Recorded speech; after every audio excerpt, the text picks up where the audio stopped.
The preceding program was paid broadcast. Any ideas, comments, and opinion expressed by the program hosts do not necessarily reflect the views and opinion of the station.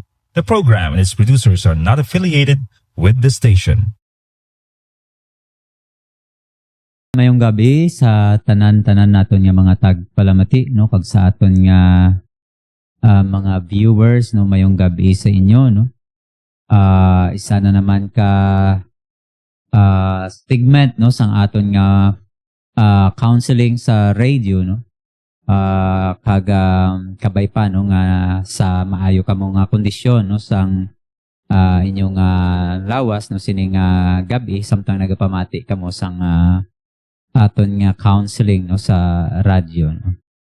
So ang aton nga pagtalakayon subong is broken families in a modern world no. But before that pangamuyo anay kita pangayo kita no sang kaalam no sa Ginoo sa pagtuon no sang iyang pulong. Maga-pray kita. Langit noon kag balaan namo niya may Ginoo salamat sa sining gabi, dariyawon ikaw Ginoo sa among mga kabuhi. Thank you so much for the time you have given us. Lord, nagpalapit kami sa imo, nagapangayo kami sang langit nun nga kaalam, update kami Ginoo, kagamon pangamuyo, kabay pa nga ang amon nga pagatunan subong, maghahatag in isang klaro Ginoo sa amon nga mga doubts, kag maghahatag sa amon sang direksyon sa amon nga mga kabuhi. Bless each one of us, Lord. Agamon pangamuyo nga kabay pang imo nga pulong mangin isa ka pagpakamaayo gid sa mga tagpalamati sini nga gabi. Sa imo Lord ginaampo namon ni tanan sa ngalan ni Kristo Jesus. Amen.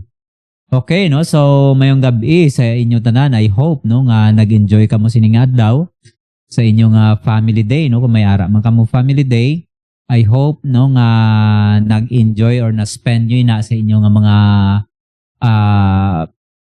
family no. So, subong, isa naman ka topic ini no ato nga pagatunaan kag I know no nga may mga kaangay sini nga panimalay, and I pray that it would give us wisdom no on how we should live no our lives no sini nga kalibutan. Ang aton nga verse no nga pagatunaan is about Psalm chapter 68 verse 6. God set the solitary in families to bring it out those which are bound with chains no. So some are may mga nagapamati kita diri no sa aton nga program no. Some are growing up with absent fathers no? Or mothers. Others lives in homes filled with constant nga conflict. Ang iba naman nag-experience ang divorce, separation, sa emotional distance even while living under the same roof. So bisan pa hindi naton pagambalon nga physically gid no nga mambal naton may ara nga broken nga family. When I say physical gid no nga pagka-separate, may ara man nga mga ano lang no, emotional kag yes, living in a room in a house. But ang mga ilang ang mga ano bala kabubuton layo man sa kaisa kag isa, still mambalya po naton nga broken no.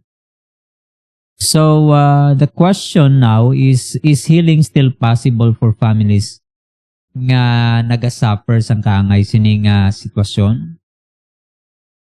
Kung may ara ikaw or kung saan mo kasi nga sitwasyon sang family nga nagasuffer kamo sang ginatawag no nga broken no nga klase sang family. Tungod sang divorce, sang separation, sang emotional nga distance. Bisan pa no nga tuod nagapuli kamo sa isa ka bubong, sa isa ka panimalay, kung layo inyo nga mga kabubuton sa isa ka gisa, still makonsider naton nga broken man gyapon ang family no. Kung ikaw broken ang communication, then broken man gyapon ang relationship. So number 1, the reality of family fragmentation. Ang realidad, ano ba lang ang realidad no? Ang Bible wala niya gina-ignore ining butang no. May mga verses nga nagahambal patuhoy sini no. Kag amo na no makahambal kita nga ang pulong sang Ginoo is not silent about this, no? So from the beginning, no, sa start pa lang no nga nagsulod na ang sala, no, sa kalibutan, naapektuhan ng mga relationships, no, between husband and wife, parents and children, and even siblings, no, sa magmalanghod, no, na magulutod, no, na apektuhan, no. So sa aton nga time subong, no, makita ni naton in many forms ini nga mga problema. Absent nga parents because of work, no, separation or abandonment. O wala asang parents kay tungod sang work. So may ara nga separation kag abandonment. Di ba? Mabudlay, no? So amo na yung nagakatabo subong. Amo na yung realidad. Sa nanay nga nagatrabaho, kailangan na magtrabaho kay nga aman. It is, ang income is not enough, no? Duhagid kinanglan magtrabaho kay gamay mo lang ang salary, so kinanglan mag double time kag mag todo kayod ang both nga parents. So absent nga parents tungod sang work. Or could be caused by separation, tungod nag-separate ang mother kag father, no? So, na-abandon ng mga kabataan. So, that is a broken family. Or, may ara nga constant conflict sa panimalay. No? May ara, permi nga pag-ilinaway, no? Verbal nga conflict. Ang iban gid nagalalabot. It's a point, no? Sang physical nga conflict. No? May ara, emotional disconnection. Kay nga aman, we live together, no, but we are strangers. Tuod nga nagapuli ka mo sa isa ka panimalay, pero kung layuin nyo kabubuton sa isa gisa still, makonsider na natin nga broken man gyapon isa ka panimalay. Children growing up without guidance or stability, no, napabayaan ng mga kabataan kay nga aman, it's because of work. So, this is not just a social issue, it is a spiritual and relational wound. Relational ini, no, nga wound. So, hindi lang ni siya social nga issue, but rather it is about spiritual, kaya nga man affected bang yapon ng spiritual nga aspects ng life. Okay, so mayong gabi sa aton nga mga listeners, ilan taon nato ng aton nga kuan subong, no? Magatamyaw anay kita sa aton nga mga viewers, no? Okay. Richard Ingilio, no, wagpalumata mapisa sali, no, are watching. So, mayong gabi gid sa inyo, no. Thank you so much for having us na sa inyong mga panimalay. I hope, no, that you are doing well, no, sa inyong mga families. Okay, no. So, number 2 is God sees the broken family. Ang Ginoo nakakita sang sitwasyon sang broken nga family. You know, nga ang Ginoo, may tatlo lang ka institusyon nga ginpatukod ang Ginoo sinakalibutan ng government, ang church kagang family. So, with that, nga ang Ginoo mismo ang naghimo sina, no? Ang buot nga ng significance na isbik mambal naton nga ang family is importante sa Ginoo. Kaya nga man siya ang naghimo sinin. So Psalm chapter 68 verse 6 nag-remind sa aton God sees the solitary in family. So this means God is deeply concerned about those who feel alone. Concerned gid ang Ginoo sa mga tawo no nga naga-suffer sang kaangay sini nga sitwasyon. So even in their own home, biblically, no, God is a father to the fatherless. Psalm chapter 68 verse 5, no. Sa Bible ginhambal no nga ang Ginoo nato ni siya ang tatay sa mga fatherless, no, sa wala sang mga tatay sa mga orphans, no. Ang Ginoo maga-stand, no, as their father. Because God cares, no. Ang Ginoo nagabatsyag sang amo ni siya no nga sitwasyon sa panimalay. So, ginambal sa Bible that He is the Father to the fatherless. What else? God is near to the broken-hearted. So, kung nasuban, kung mayara nga broken, nga tagipusoon, ang Ginoo is near to those who are experiencing sang kaangay sinang sitwasyon. Psalm chapter 34 verse 18. God cares about restoration, not just survival. Ang Ginoo nato naga-care ni siya. Naga-care siya sa restoration, hindi lang sa aton survival, kundi sa aton restoration. Even when human systems fail, family courts, counseling, or reconciliation efforts, God is still able to reach what people cannot fix. Ang Ginoo, mag-reach out yapon sa mga tao nga hindi ma-reach out ng mga tao man. Because God cares. And, of course, nga gusto niya man pabatsyag ang iyang presensya sa mga kaangay nga sitwasyon sa aton nga kabuhi. So why human effort alone is not enough? Nga ang human effort is not enough. Counseling, communication skills, and legal solutions are helpful, but they cannot fully heal.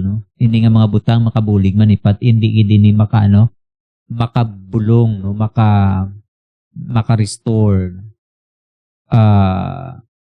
They cannot fully heal what sin and brokenness have damaged. Kung ano ang na-damage sang sala, pag sang brokenness, hindi ni siya mabulong. Hindi ni naton sa aton lang abi, nga mga kaugalingon, kapag panikasog, kapag himakas, we cannot. So the deeper problem is not just behavior. It is the heart. Hindi ni siya about lang sa behavior, but also ang issue diri is tagipusoon. Ang problema diri is tagipusoon. Pride replaces humility. Ang pride maga-replace sa humility. Tamo na yung problema. Tamo na yung deeper nga problem because ang pride mo nang nag-replace sa humility. Hurt turns into bitterness. Sa mga sakit nga nahimo, naging bitter siya. Nag-cause ang bitterness sa tagipusoon. So, amo na yung deeper nga problem diri, Kaya ang dating tagipusoon, kabalo pa magpalangga, tungod sang hurt, tungod sang pain, nga experience na nangin bitter. Tama ng problem, subong. That is the deeper problem with this. Love becomes conditional. So, naging conditional na dayon. Palanggaon, takakun, tumayara na kondisyon. Kay tungod nga may mga trauma, So, nagdalom ang nga sakit. Ang tagipusoon and later on, budlay na ang magsalig. Mayara na kondisyon. Trust is destroyed. Sa mo yung problem diri. This is a deeper problem because of trust issue. Kay tungod man ang trust na destroy na siya. So that is why many families try but still remain wounded. Damo sa mga family nagatry man tani pangininguha nga makayo ang problem but still wounded gyapon. So God's heart for restoration. Ano bala ang heart sang Ginoo sa restoration? God is in the business of restoring sa mga broken. Amo nang Ginoo naton. That's why He uses us, He uses you, He uses me to carry out sang healing sa mga tao. Gamiton niya kita mangin comfort sa mga tao nga nagabatsyag sa problema. So God does not only comfort broken families, He restores them in ways we do not expect. Ang Ginoo nagahimo sang pamaagi nga ma-restore. Restoration may mean healing relationships over time.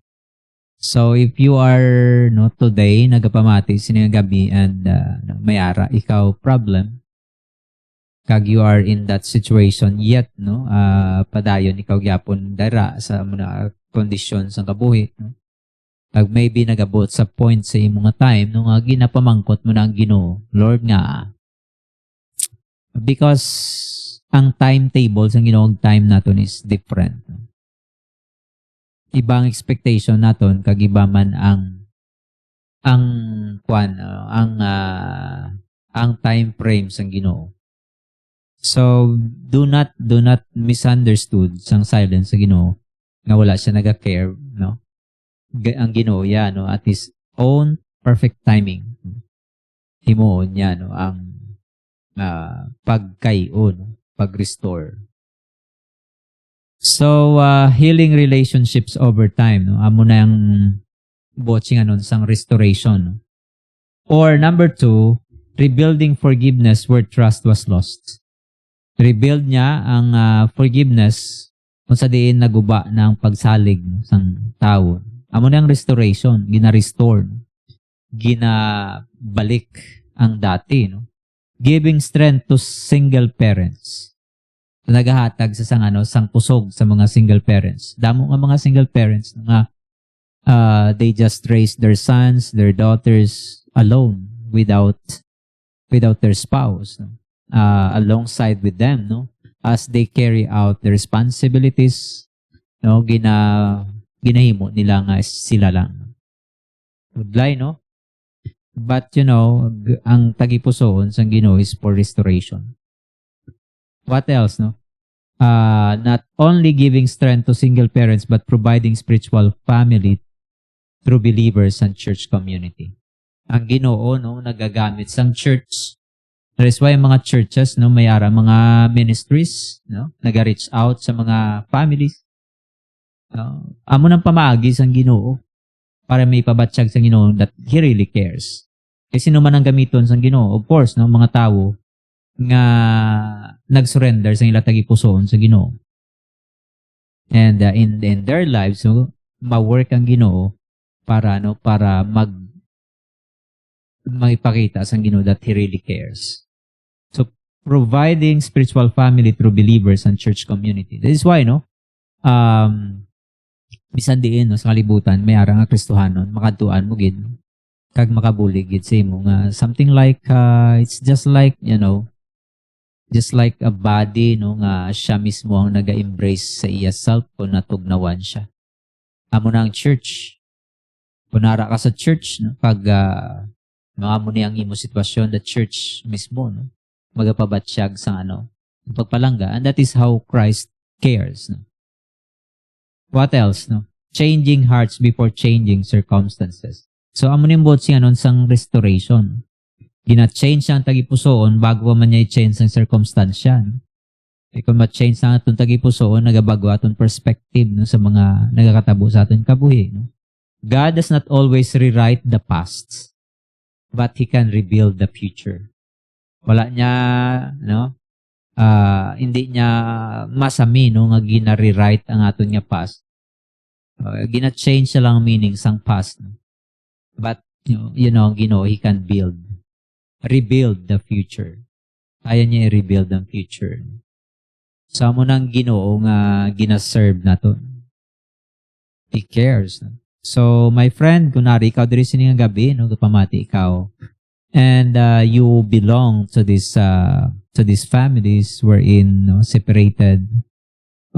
It could be emotional, no, or it could be relational lang naman nga conflict pero wala ka sang communication sa inyong panimalay.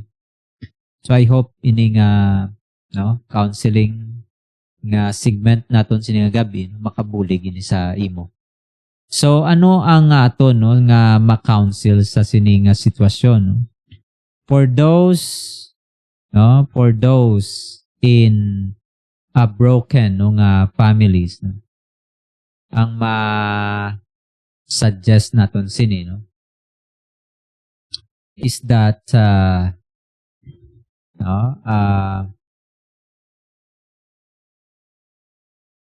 is number one,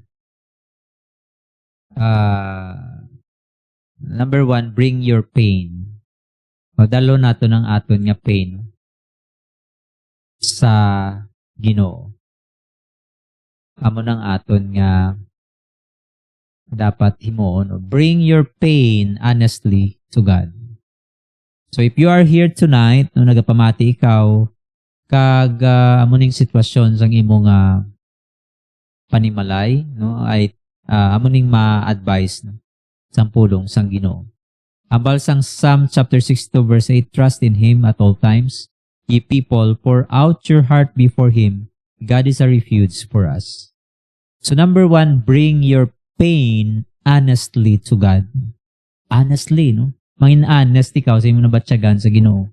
Ang imo painful nga mga experiences, painful nga situation, you bring it to God. Dalha sa Ginoo. God invites honest prayer. Ang Ginoo nakita sa aton, hindi man kita makabinutig sa Ginoo nga balon mo okay ka, pero hindi gali. Because God sees the heart. No? So God invites honest prayer. Many people no, from broken homes learn to hide their emotions. Sa mga broken homes balan. Damo sa mga nag-experience siya, sini nga kabalo na sila magtago. Yes, you can hide it from your friends, from your relatives, from your loved ones. You can hide it. You can even go no, as if that you are okay without telling them no, that you're not okay, no, but in the presence of God and before God, you cannot lie. So, God invites honest nga klase sang prayer. Di mo pwede ka makambal nga, I'm okay. It doesn't bother me anymore. Kailangan wala naman, hindi naman nakatublag ni sakon. I've moved on. Nung naka-move on ako, okay na ko. But unresolved pain often resurfaces, no? Na mag-resurface manigyapon bisan pa hindi nimo ako ni sa tawo no? Ini nga mga butang mag-resurface manigyapon later on kun wala mo ni ma-deal kag hindi ikaw honest sa atubang sang Ginoo. So what you should do no mangin honest ikaw sa imo nabatyagan sa atubang sang Ginoo. Kaya nga unresolved nga pain often resurfaces through anger. No, magwa na siya paagi sa anger, paagi sa anxiety, sa depression, no? Or distrust, hindi ka na magsalig. Depression, kung ang imo response is, ay isolate mo na lang imo self. Anxiety, ka-develop ka na sang anxiety because of unresolved no, nga pain. Or anger, no? Nga mag-burst out ka na lang sang anger, kay puno na imo tagipusoon sa anong problema, no? What else? Unresolved pain often resurfaces through relationship difficulties. No? Komplikado ng kabuhi kay nga aman. Damo na ginapaminsar, no? Damo na problema. So, may difficulties na sa relationship. Budlay na i-deal. Budlay na istoryahon. Gamay ng istorya, dayon, burst out sang anger. So, relationship difficulties, budlay bala, no? Timplahon ng iya nga, iya nga mood. So, base may amo kamo sina no nga loved ones, maybe naga-experience siya sang amo ni siyang problema sang kabuhi, no?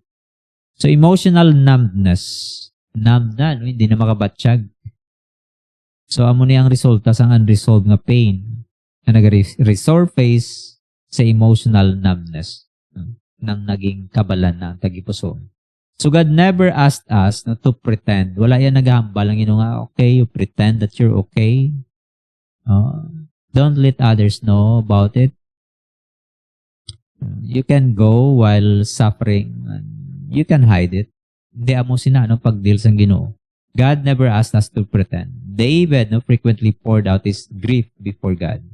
Si David, masami niya gina-pour out. That's why he was called a man after God's own heart because he's honest before God. Honestly si David, mag-ako sa niya feelings sa tubang sang Ginoo. So, that's how David behaved before God. Samal niya, in Psalm 142 verse 2, I poured out my complaint before Him. I showed before Him my trouble. So, si David, gina-pour out, niya ko na nabatyagan niya sa tubang sang Ginoo. So, biblical counseling encourages sufferers nga mag-express. So, dapat, express mo ning hurt, imo confusion, pagwa mo ni, no? The more you express it, the more nga no? Tendency nga ma-heal ka. No? Mabulong ang imong problema, no? Kung i-express mo ni siya, express your hurt, no? Confusion, imong kahadlok, imong loneliness, imong disappointment. Maybe you are disappointed, you express it. Or maybe unanswered nga question, confusion, kahadlok, sakit sa tagipusoon. I-express na natin sa atubang sa Ginoo. God already knows our hearts. Bisan hindi mo na natin i-express sa Ginoo, kabalo naman ang Ginoo. So kita na lang ang ang wala pa maka-adjust kay nga man, wala man natin pour out sa Ginoo. But if we pour it out before God, kundi na-release natin ang aton ginabatsyag. Psalm 139 verse 1 and 2, O Lord, thou hast searched me and known me. God knows us thoroughly. Wala sang na-hidden, wala sang natakatago sa atubang sa Ginoo. Sang aton nga nabatsyagan, tutuod nga nabatsyagan. What else? Suppressed pain becomes spiritual baggage. Ang pain nga gin-suppress mo lang, na balang ginpilit mo lang nung i-contain, pero ara man siya gyapon. Pilit mo lang ginabaliwala. People who refuse to process pain often experience ng tao nga nag-refuse, no, nag-reject bala sa idea sa pag-heal, sa pag-process sang pain, pag-experience sa sang bitterness. Mangin bitter ka sa sitwasyon. Kaya wala man wala ma-deal, wala ma-reconcile, wala ma-restore. So maka-develop sa bitterness. Kaya suppress ang pain. Amo ni matabo, no? Not only bitterness but also isolation. Isolate, no? I-isolate mo yung kaugalingon kay di mo na gusto natamad na ikaw makihalubilo sa tao. No, that is spiritual baggage, no? Kung ni-refuse natin niya i-process ang pain. What else? Difficulty trusting others. May ara ka na difficulty, no? May tao magpalapit sa imo, mangin-kind sa imo, maminsar ka na ayan ang iyang motive sa akon. So instead nga manging friendly ikaw, kaya ang tao friendly man wala man siya sang ini ulterior, wala man siya sang iban nga motive, no? Advance ka na mag-isip. So it's difficult, no? Nagiging difficult. Kay ginaano nimo, gina-consider nimo ang imo past experiences kag ginabutang mo liwat sa panibago naman ng mga tao nga ara sa palibot. So you have difficulty of trusting others. What else? Fear of commitment. Nadlo ka na mag-commit, no? Kay basi mapras ang una bala, no? Ya paminsan mo ang natabo sa imong past, matabo man dayon sa imong present na situation. So fear of commitment. Hindi ka na mag-commit. Kaya basi kung mag-commit ka, mo naman ang matabo. Naman na bala, no? Suppressed pain becomes spiritual baggage. Chronic resentment. Permi-permi bala resentment. Pain hidden is rarely pain healed. Sa mo ni katabo, kung ginasuppress nato ng aton nga pain, nagiging spiritual baggage siya. So, God is not intimidated by our tears. Hindi na intimidate ang Ginoo sa aton nga tears. No? He sympathizes with us. Tears are not weakness. No? Din sa weakness, sometimes they are evidence that healing has begun. Ebidensya na gali, no? Nga ang healing process ng Ginoo naga-start na sa imo. Kung may ara na paghibi. Sa mo nang ebidensya no sang healing process nga naga-start na sa imo. If you began to pour it out sa Ginoo kag maghibi ka sa atubang. Or we wept of our situation. So what else? Practical application diri anong mga practical application? Number 1, encourage nato ng individual nga mag-pray honestly. Pray honestly. Pray a kind of prayer that is honest nga hindi mo ginatago-tago imo balatyagon sa Ginoo. After all, He knows. So i-open na naton sa Ginoo. Pray honestly. Pwede man nga i-journal nato nga mga prayers, no? Like you read Psalm chapter 13, Psalm chapter 42, Psalm chapter 77, no? Basahon mo ni nga mga lament ini nga Psalm chapter 88. Kag storyahon nato ng Ginoo. Lord, this situation hurt me deeply. Akong sitwasyon subong Lord really hurt me deeply. And I don't understand everything. Hindi ko maintindihan ang nagkatabo sa akong kabuhi. No? But I bring my pain to you because you are my refuge. Bisan pa man, hindi ko maintindihan, inadala ko ni sa imo, no? Tungod nga ikaw ang akon nga palalipdan. Ikaw ang akon nga refuge.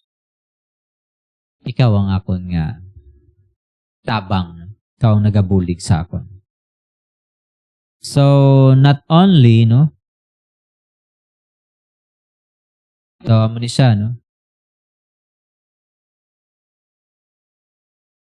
not only bring your pain honestly to God, number 2,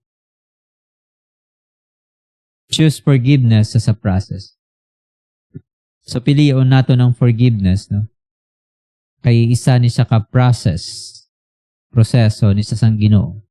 Choose forgiveness as a process. Forgiveness is often the most difficult step for people from broken families. Budlay ni sa tawo, ang magpatawad.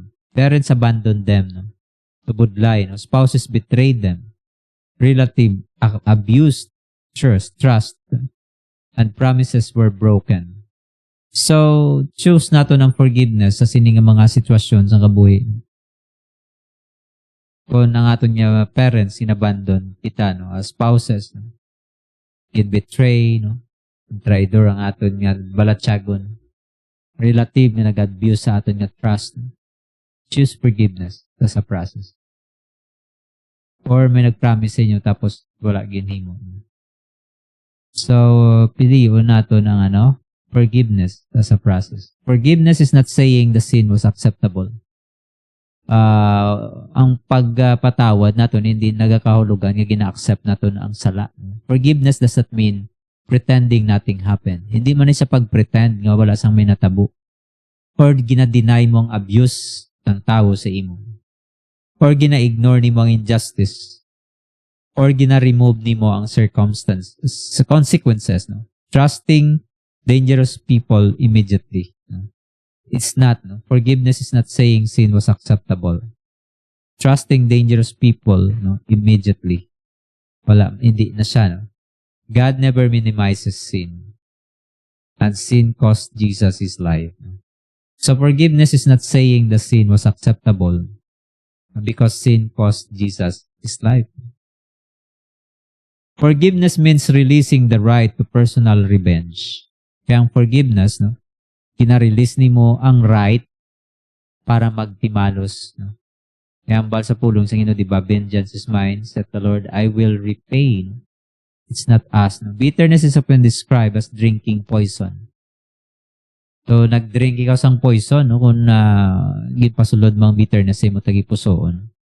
And you hope that the other person will die. Ikaw yang nagpasulod sang bitterness sa imo tagipusoon. Alay sa poison. So, what do you expect? Of course, because pasulod mang poison sa imo heart, ikaw gidi ang imo nga paminsari mo tagipusoon malason sang sang bitterness. What else? Bitterness affects sleep. Ang aton pakatulogon, ang aton nga physical health, aton nga relationship. Those are things nga mangin apektado sini ang forgiveness. Spiritual growth, hindi man ta mag-grow unless we forgive. Forgiveness says, I choose not to carry this burden anymore. Amo ni sa ang forgiveness nga ginpili nimo nga hindi mo na pagdalon ng burden sang bitterness. Forgiveness is usually a journey. Ang forgiveness journey is some hurts heal quickly, others take years. The offended person may need to forgive repeatedly. Kaya ang Ginoo nagtudlo sa aton Matthew chapter 18 verse 21 to 22, forgiveness is often not a one-time emotional event. It is a continual decision to surrender the offense to God. So, hindi lang ni siya one-time event, Hindi lang niya one-time nga hitabo, kundi it's a continual no, padayon ini nga desisyon naton i-surrender ang mga offense ta Ginoo. Surrender nato na. Hinimuan ikaw sang injustice sang imo neighbor. To surrender it to God. May ginimo sila nga hindi maayo sa imo. Surrender it to God. And it is a continual decision.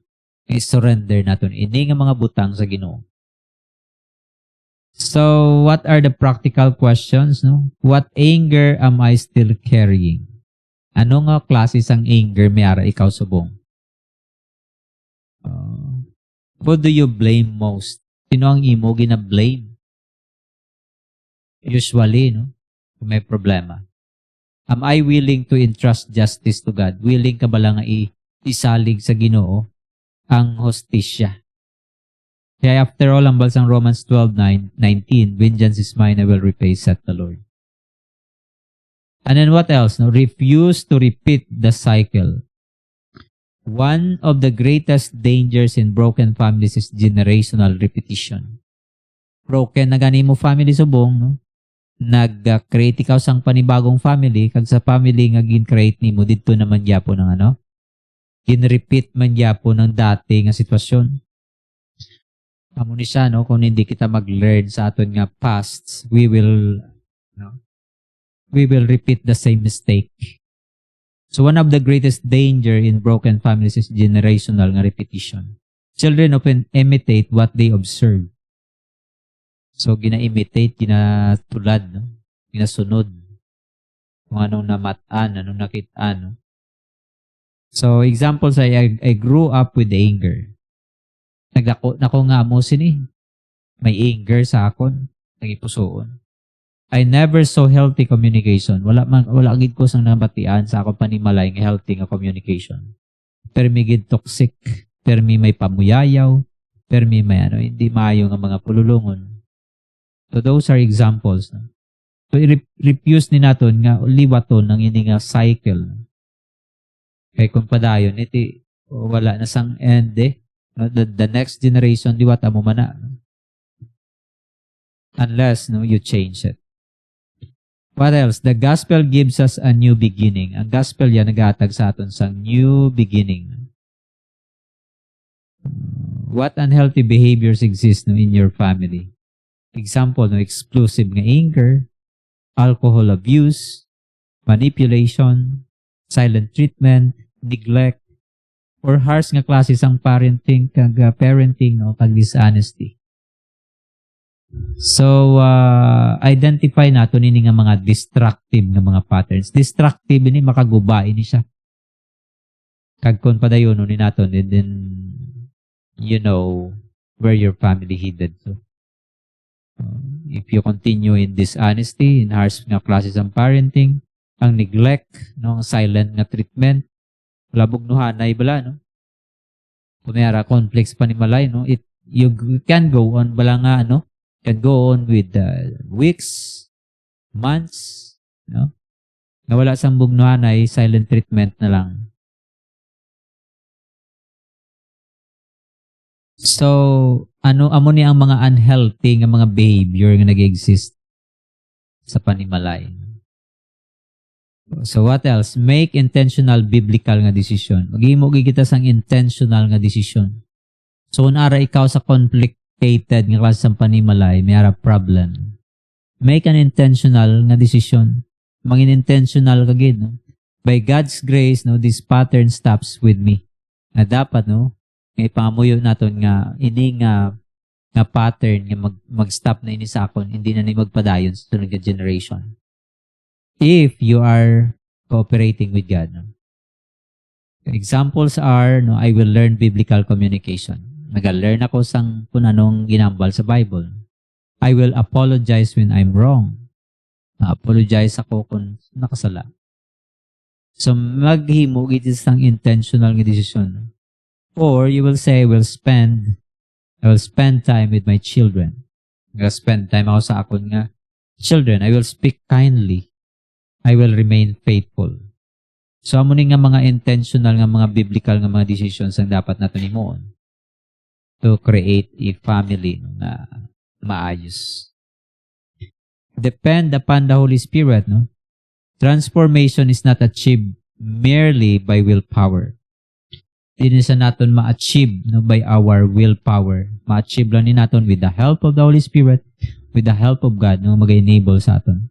We cannot do it alone without the grace of God. Without Him, nga no, butang sang pagpalangga sa aton tagipuson, sa aton lang ang willpower, and we cannot do it. Ambal gani sang Galatians chapter 5 verse 22 to 23, the fruit of what? Of the Spirit, no, produces love, joy, peace, patience, gentleness, self-control. God enables believers to build what they never experienced growing up. What else? Seek healthy spiritual support. Mangita kita sang spiritual support. Healthy nga spiritual support. Broken families often produce isolated individuals. Many say, I trust no one. I'll handle this myself. Isolation, however, often prolongs pain. Nagaprolong in isang pain. God designed believers for community. Kinahanglan naton ang ining mga butang, no? Encouragement, accountability, friendship, instruction, and prayer. So, design ng mga believers, no, para sa community. That is why, no, we are here. Tawag sa aton ng mga Kristohano ni salt, no, as light. Because God wants us to, no, to be or to play this role sa sinikalibutan. That is the very reason. That is the reason why God saves us. To be a beacon of hope, no, to be a light na sa sinikalibutan, to these lost and in darkness na klase sang kalibutan. What else, no? Seek healthy spiritual support, no? And then, second, there is a point is spiritual families matter. So, ang importante gidyan, wherever you are, no? Kung may ara, no, nga church, kasi nga place, pangita ka gid, no? Kung ma-separate mo na yung cause sa imo church, you will go to other places, no? Pangita ka sang family, no? Spiritual nga family. So, spiritual families matter, naga-matter gini siya, no? Importante. God seated the solitary in families. God sometimes heals biological families wounds, no? Through spiritual families. Gamiton sa Ginoo mga spiritual naton nga family para ma-cure, ma-heal ang problema sa aton nga biological nga family. Examples include faithful church members, godly older couples maka-advise, pastors, mentors, Sunday school teachers, or trusted nga Christian friends. Paul became a spiritual father sa kay Timothy. Ang spiritual fathers sa kay Timothy. So in the same manner, no, pwede man natin inihimoon. What else? Wise counsel is a gift from God. Ang wise nga counsel is regalo ni siya sa Ginoo, sang Ginoo. Where no counsel is, the people fall. But in the multitude of counselors, there is safety. Sa multitude, sa madamo ng mga counselor, ara dira ang safety. Kaya nga man may nag-advise sa imo. So, what else? No? Understand Scripture. Ano nga ato ngayon mo, niintindihon nato ng pulong sa Ginoo. Address unhealthy thinking. Process nato ng grief, ang kasubo, no? Pag mag-develop ita sang godly habits. What else? Grow spiritually. So, in application, no? Number 1, seek a Bible-believing church.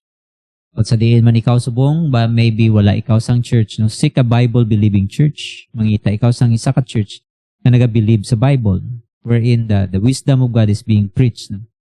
Attend regularly. Attend ikaw regularly, no? Para ka mangin present ka dira. Because in that way, God will help you understand your situation. Pagi siya nga pulong. What else? Find mature believers to exhibit Christ-like character.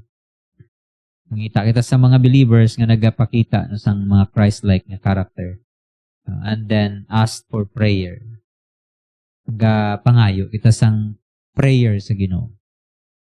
That He will do something no, para sa aton nga family. Accept encouragement. Baton kita sa mga encouragement. And allow others to walk alongside you. Mayara man mi nga iba no nga may problema, giinit ang ulo no kag hindi mo lapitan. So they don't allow others to walk alongside with them. That is why no nga they're headed to depression, anxiety. Kaya nga man, wala sa may nagabulig. But if you allow others to walk alongside with you and help you, ang Ginoo mangita man sa pamaagi no. Paagi sa mo friends, paagi sa mga Kristohano no, gamiton niya para para ma-encourage ikaw. So, broken families leave real bonds, but they do not have the final word. Through Christ, people can learn to lament honestly, forgive gradually, break sinful patterns, and find healing within the God's family. So, the Lord specializes in restoring what sin, neglect, and human failure have damaged. Amo nang business ang Ginoo. He is in the business of restoring sang sala, sang neglect, sang human failure. And I will restore to you the years that the locust hath eaten. Amo nang ginambal sa Joel chapter 2 verse 25. Amo nang Ginoo nga ginaserve naton. So for those who come to Him, no restoration may not erase the scars. Di matod, may erase ang past nga mga hurt, but ang Ginoo maka-redeem sang sila ang butang para sa iyang glory. That later on, in itong mga butang na natabo sa imo is not wasted because God will use that for His ultimate glory and for the good of others. So I hope no nga sininga gabi ining counseling nato nakahatag ini sang sang counsel, sang advice no. Kung naga-suffer ikaw no agay mo panimalay sang ginatawag nga broken no nga relationship. So I hope and I pray that no sa tanan nga nagapamati subong no sa sining program nakano kita no may wisdom no kita nga nakuha sini. And I hope no and I pray that no you will be a good help no sa imo man nga mga family members na nagasuffer no sang kaangay sini nga sitwasyon, or if you yourself is in that situation. I hope that this segment no naton sini gabi nakabulig sa imo. So sa liwat no mayong gabi sa aton nga mga listeners, let's look at no sa aton nga mga listeners and viewers no ini nga gabi sa Boracay Malay Streaming no. Thank you so much for tuning in no. Salamat sa padayon niyo pagpamati diri no, and I hope and I pray no that ini nga programa no ka makabulig sa inyong mga panimalay. Good evening everyone again no. Salamat gid sa inyong nga pagpamati. Labi na gid no sa aton man nga mga listeners sa 106.1. Thank you so much no. Kag sa aton nga mga viewers subong no. God bless no, sa inyo tanan. Thank you so much ng salim no Mapisa Palumata and kay Loklok no Richard Ingilio mayong gabi no, and God bless sa inyo mga panimalay. See you no sa sunod naman natin nga program no every Sunday ni siya no alas 6 hasta alas 7 no sa sining station kag sa aton man nga radio program no every 3 to 4 no sang Saturday. Every Saturday sa aton Faith Focus. So thank you so much and God bless no. I hope that ang Ginoo bless man sa inyo sa inyong mga panimalayan. So thank you so much and bye-bye.